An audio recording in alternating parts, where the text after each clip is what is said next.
Raking your leaves can feel like a thankless, never-ending task, but there's a way to make sure it helps your wildflowers and brings nature home to gardens and allotments.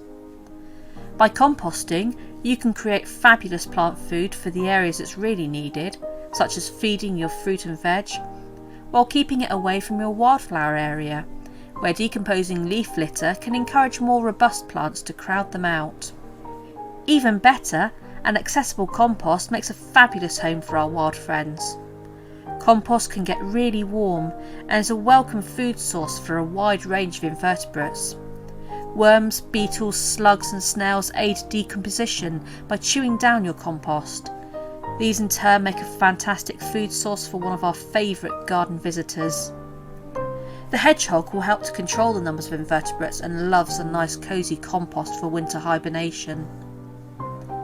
We love the guide from Gardener's World on how to make a compost bin, so we've popped a link into the video description.